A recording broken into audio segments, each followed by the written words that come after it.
Pertemuan ilmiah tahunan riset kebencanaan ke-6 yang digelar di Komplek Indonesia Peace and Security Center Citerup, Kabupaten Bogor, dijadikan ajang diskusi tentang konsep dan strategi kebencanaan, mulai dari prabencana, tanggap darurat, hingga rehabilitasi dan rekonstruksi.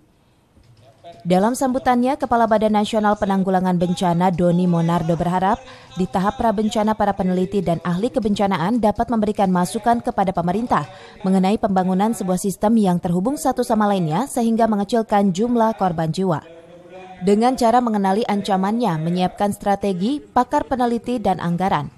Hal ini untuk meningkatkan budaya riset dan memberikan pemikiran secara komprehensif, holistik, dan sistemik. Pendekatan yang dilakukan oleh TNI Angkatan Darat, oleh Kodam 3 Siliwangi bersama masyarakat menggunakan metode pentahelix.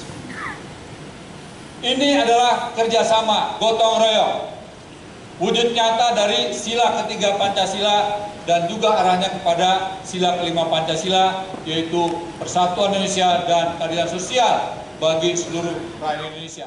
Doni berharap di mata dunia Indonesia menjadi laboratoriumnya bencana karena Indonesia memiliki jenis bencana terlengkap. Dari Citerup, Kabupaten Bogor, Edi Junaidi melaporkan.